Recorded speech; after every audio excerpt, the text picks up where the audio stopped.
자, 제가 저번 영상에 기준금리와 이 채권 가격 관련해서 얘기를 해드렸었는데요. 기준금리가 내려가면 이론적으로 채권 가격이 올라간다고 영상을 찍었었거든요. 근데 현재 미국 금리가 내려가고 있는데 왜 채권 가격이 안 올라가냐 라고 시청자분이 답글을 달아주셨어요. 이 저번 영상에서도 말씀드렸다시피 이론과 다르게 현실은 경제 상황과 정부 정책, 시장 분위기에 따라 이 영향을 받는다고 했었는데요. 그러면 오늘의 영상 주제는 2025년 현재 기준금리는 내려가는데 왜 채권 가격은 안 올라가는가, 현 상황이 어떤지 얘기를 한번 드리려고 합니다.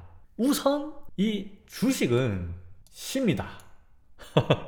이 주식이나 이 모든 부동산 투자, 모든 재테크들이 사람들이 참여하는 시장 경제 활동이잖아요. 그러다 보니까 이 사람의 심리에 따라서 주식이 오르락 내리락 할 수가 있어요. 이 유럽의 투자 대가인 앙드레 코스톨라니는 이런 책을 내셨습니다. 투자는 심리 게임이다. 투자는 그만큼 사람들의 심리가 많이 작용한다는 얘기죠. 그리고 부자의 서재에는 반드시 심리학 책이 놓여 있다.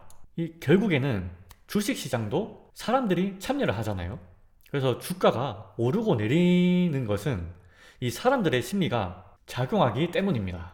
그러니 정부 정책에서도 사람들의 심리가 작용이 되고 이 시장 분위기에 따라서도 주가가 영향을 받을 수밖에 없는 거죠. 채권도 마찬가지고요. 그러면 저희 2025년 이 시장 분위기는 어땠었나요? 트럼프가 25년 1월부로 이 대통령이 되고 나서 내세웠던 슬로건이 있습니다. 이 마가. 이거를 보고 메가라고 잘못 보신 분들도 있는데 마가입니다. 마가. Make America Great Again. 이 슬로건을 내세웠는데 트럼프는 당선이 되고 나서 미국 주식을 살리려는 언론 플레이를 많이 했었어요. 그래서 지금 미국 주식 당장 사라. 지금이 가장 쌀 때다. 앞으로 내가 정권을 잡았으니 미국 주식은 계속 오를 것이다 라고 힘을 가했었거든요. 그러니까 미국 주식의 리딩방 방장격인 트럼프가 미국 주식을 사라니까 이 사람들이 다 주식에 관심을 가질 수밖에 없죠. 그래서 미국 주식이 어떻게 됐습니까? 우상향.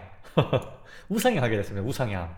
이 4월 관세 쇼크가 있었을 때 잠깐 주춤하긴 했었지만 이때 이후로는 계속 우상향하고 있어요. 우상향. 이렇게. 와, 트럼프 정부가 언론에서도 미국 주식에 대해 강한 자신감을 드러내면서 미국 주식은 지금이 가장 싸다. 이런 말을 자주 했었잖아요. 이것뿐만이 아닙니다. 트럼프는 계속해서 이 M2 통화량 꾸준하게 상승시켰습니다. 이게 늘어날수록 돈을 많이 찍어내고 있다는 뜻이거든요. 근데 여기가 2025년 부근이에요. 1월부터 현재까지인데 계속 오르고 있죠. 여기에서부터 쉬지도 않고 계속 오르고 있어요. 이 통화량이 늘어나면 어떻게 되나요? 화폐의 공급이 많아지니까 화폐의 가치가 떨어지게 되고 이 자산의 가격이 올라가겠죠. 그러다 보니 사람들은 주식 같은 자산에 투자를 계속 할 수밖에 없습니다. 물론 공급이 많아지니까 돈이 넘쳐나서 그런 것도 있겠지만요. 이렇게 트럼프 정부 정책에 의해서 이 유동성이 계속 늘어나다 보니까 이 채권보다는 주식이 더 매력적이게 된 거예요. 그 중에서도 이 빅테크 얘네들 중심으로 대상승장이 일어났었거든요. 구글의 모회사인 알파벳 A 주식을 한번 보시면 4월 달에 최저 140달러에서 지금 328달러가 됐습니다. 이 2배 이상이 오른 거예요. 왜 브로드컴? 요것도 AI 칩 관련해서 유명한 기업이잖아요. 이 138달러에서 지금 403달러, 403달러가 됐습니다. 야, 3배 정도 오른 거거든요. 이 여기서 알 수 있는 게 이 사람들의 심리가 아직은 주식에 더 관심이 많다는 거죠. 고금리 채권을 지금 쟁여놓으면 좋기는 합니다. 하지만 그것보다 지금 주식의 상승이 더 가파르기 때문에 너도 나도 주식에 관심을 가지는 거예요. 이 상승장을 놓치면 또다시 벼락거지가 되는 거거든요. 그런 심리가 작용하기 때문에 이 시장 상황과 분위기를 잘 살피셔야 됩니다. 상황이 이러하다 보니까 이 파월, 이 금리를 오르락 내리락 하는 결정권자인 파월도 고심하고 있어요. 지금 미국 주식 리딩방 방장 이 트럼프가 지금 주식을 끌어올리고 있는데 여기서 금리 인하를 한다? 금리 인하를 해버리면 이 인플레이션 재가동의 위험이 있습니다. 이러면은 다시 사람들에게 욕을 먹는 거죠, 파월은. 그래서 함부로 이 금리 인하라는 카드를 급하게 쓸 수가 없는 겁니다. 그러다 보니 2025년 미국 기준금리를 보면 2024년 7월부터 이 25년 현재 지금이 11월 달이잖아요. 이제 12월 달인데 1년 5개월이 지났음에도 불구하고 아직도 4% 고금리를 유지하고 있습니다. 그만큼 기준금리가 계속 인하할 거다라는 확신이 없다 보니 이 채권에 대한 수요가 덜한 거죠. 하지만 그렇다고 이 채권이 앞으로도 계속 소외받을 것이냐? 그건 아무도 장담할 수는 없습니다. 트럼프 리딩방 방장이 얼마나 주식을 오래 끌고 올라갈 수 있을지도 모르고요. 무엇보다 문제인 건 이제 미국의 실업률이 상승하고 있다는 겁니다. 9월 달에 나온 4.3% 실업률을 뚫고 지금 4.4%로 제일 높은 수준의 실업률까지 왔거든요. 이 과거를 돌아봤을 때 미국 실업률은 어느 순간 갑자기 확 하고 튀어오르거든요. 이 그때부터는 걷잡을 수가 없는 순간이 오는 겁니다. 이게 과거 실업률 그래프인데 이렇게 이런 표시가 되어 있는 부분이 경제 위기가 왔던 순간들이거든요. 근데 이 그래프들을 다 대부분 보시면 여기에서는 어느 정도 유지를 하고 있다가 팍 튀어올라요. 이렇게 팍 튀어오르고 여기에서도 어느 정도 유지를 하다가 팍 튀어오르고 여기도 보합을 하고 있다가 팍 튀어오릅니다. 그래서 미국 실업률에 팍 튀어오르는 그 시점을 주의해야 되는 거거든요. 그래서 제가 미국 실업률을 유심하게 보고 있는 겁니다. 파월 또한 실업률 자체를 유심히 본다고 말했었고요. 지금 이 기사를 보시면 이 부스러기 긁어 모으는 삶 그만큼 힘들다는 거죠. 생활비 위기에 짓눌린 미국인들 이렇게 얘기가 나오고 있습니다. 4.4%로 4년 만에 최고치를 기록했거든요. 지금 저임금 노동자의 임금 상승률도 2022년 이후 절반 이하로 줄어들어 3.6% 수준이고요.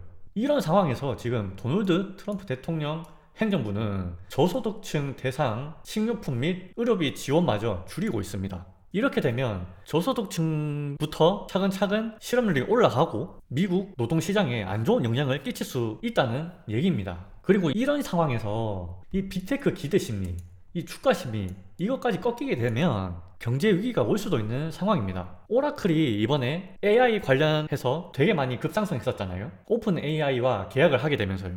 근데 지금 오라클이 부도 위험 베팅이 급증하고 있습니다. 오라클이 클라우드 사업을 하는데 AI 데이터 센터 인프라 투자 자금 조달을 위해 지금 신규 차입 5.6조 달러입니다. 5.6조 달러. 이게 엄청난 규모거든요. 대규모 부채가 증가한 이유로 이 CDS 프리미엄이 증가하고 있어요. CDS 프리미엄은 보험 상품입니다. 보험사에서 발행을 하는 건데 쉽게 말해서 이 보험금이라고 생각하시면 됩니다. 보험금. 사람 같은 경우엔 저희가 어떤 질병에 걸릴 때를 대비해서 보험을 들여놓고 보험금을 매달 내잖아요. 그러다가 이제 병에 걸리게 되면 보험금을 타는 형식인데 CDS는 객체가 기업이라고 보시면 됩니다. 기업. 달마다 이 프리미엄이라는 것을 내는데 예를 들어서 지금 같은 경우에는 오라클이겠죠. 내가 오라클이 망할 것 같아. 그러면 오라클에 대한 CDS를 발행해서 프리미엄, 이 보험금을 조금씩 내는 겁니다. 그러다가 이 오라클이 진짜 망해버리잖아요. 그러면 사람이 보험금을 타듯이 보험사에서 보험금을 타는 거죠. 어떻게 보면 숏 포지션이라고 생각하시면 될 듯 합니다. 지금 문제는 오라클 뿐만 아니라 지금 빅테크 부도 보험이 등장하고 있습니다. 뭐 메타, 구글, 이어 아마존까지 빅2 확산이라고 뉴스 기사가 뜨고 있어요. 물론 이 구글과 아마존은 현금 흐름이 좋습니다. 그러다 보니 얼마 전에 워런 버핏도 구글에 투자하셨거든요. 그만큼 AI 전쟁에서 살아남을 기업이라고 보신 거죠. 그래서 이 구글이나 뭐 아마존 같은 빅테크들은 현금 흐름이 꽤 있기 때문에 살아남을 수는 있겠지만 그만큼 AI 버블에 대한 걱정도 많아지고 있고 이 CDS 상품에 대한 수요 상승이 빅테크에 대한 기대 심리 저하로 작용해서 주식시장에 영향을 미칠 수 있다는 겁니다. 이럴 때 이 채권의 메리트가 커집니다. 솔직히 채권은 발행하는 곳이 뭐 국가라든지 그런 안전한 채권들 있잖아요. 상대적으로 안전한 채권들, 거기에다가 고금리 시대에서 나온 채권들이기 때문에 장기 채권에 투자를 한다면 오랜 기간 동안 안정적인 수익을 보장받을 수 있는 겁니다. 이 큰손들에게 매력적인 거죠. 왜냐면 저희가 돈이 많으면 많을수록 잃어버리는 것에 대한 걱정이 커지거든요. 그렇기 때문에 그럴 때는 안정적인 투자에 눈이 돌아갈 수밖에 없어요.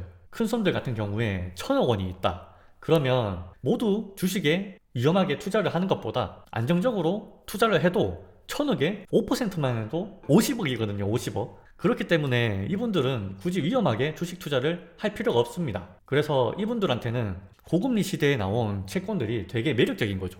거기에 경제 위기가 더해지면 금리 인하가 빠르게 진행될 수밖에 없거든요. 그때야 비로소 고금리 채권의 수요가 상승하는 겁니다. 신기하게도 이 위기는 기준금리 인하 시기에 왔었거든요. IT 버블 당시에도 여기를 보시면 내리고 있는 와중에 리만 브라더스 파산 2008년 세계 금융위기에도 내리고 있는 와중에 위기가 터졌거든요. 그래서 기준금리 인하를 한다는 신호는 어떻게 보면 위기가 닥쳐서 그만큼 급박한 상황에서 할 수밖에 없는 상황일 수도 있는 겁니다. 왜 기준금리 인하 시기에 더 위험할 수 있을까요? 기준금리 인하를 하게 되면 달러의 가치가 떨어지게 됩니다. 지금 한국에서도 원화 환율이 높아지고 있잖아요. 계속 원화의 가치가 계속 떨어지고 있다는 얘기거든요. 그 상태에서 외국인들이 한국 주식을 꽤 많이 팔았습니다. 왜냐면 원화 가치가 앞으로 더 떨어질 것이라고 생각하기 때문에 환차의 손해를 볼 수도 있거든요. 그래서 달러 인덱스, 달러의 가치가 떨어지면 이 달러 투자도 하락하게 됩니다. 미국 주식에 해놓은 투자를 회수할 수도 있다는 거죠, 사람들이. 그리고 특히나 지금은 기술주가 되게 많이 올랐었죠. 하지만 떨어질 때는 기술주가 더 급박해질 수 있습니다. 그러다 보니 사람들은 좀 더 안정적인 부동산이나 리츠, 이 배당주 투자, 왜냐하면 이 종목들은 금리 인하 시기에 이득을 보는 투자거든요. 거기에 채권을 포함해서입니다. 채권까지. 왜냐면 기준금리가 인하하게 되면 기존에 있던 배당주, 높은 배당을 지급했던 배당주라거나 높은 고금리 이자를 지급했던 채권, 그리고 부동산이나 리츠 같은 경우에는 금리가 빠르게 떨어지면 예대 마진으로 수익이 더 늘어나는 구조거든요. 예대 마진에 대해서 기본적인 내용을 알고 싶으시면 또 위에 링크에 걸어두겠습니다. 그래서 결론적으로 기준금리 인하를 지속적으로 급하게 진행한다는 건 노동시장이 좋지 않다는 반증일 수 있습니다. 지금은 어떻게 보면 기준금리가 급박하게 내려가진 않잖아요. 트럼프가 미국 주식을 그동안 계속 끌어올린 것도 있고요. 그래서 어떻게 보면 채권은 한동안 외면을 받았습니다. 근데 앞으로 실업률이나 미국의 노동시장이 어떻게 되느냐에 따라 기준금리가 급박하게 내려갈 수도 있고 천천히 내려갈 수도 있는 겁니다. 그래서 심리나 경제 상황, 시장의 분위기에 따라 기준금리가 내려가더라도 채권 가격이 더디게 올라갈 수 있다는 얘기이죠. 물론 이 경제 위기가 무조건 온다라는 말은 아닙니다. 하지만 과거의 사례를 통해서 미리 대비를 하고 있다면 어느 정도 리스크의 충격을 완화할 수 있는 거잖아요. 그래서 여러분들이 제 채널을 구독하셔서 꾸준히 경제 상황을 파악하신다면 위기를 넘어가는데 도움이 되실 거라 생각합니다. 그럼 오늘 얘기는 여기서 마무리하고요. 더 궁금하신 점이나 영상으로 올렸으면 하시는 주제가 있으시다면 댓글로 남겨주시면 제가 또 영상을 제작하는데 참고하겠습니다. 예.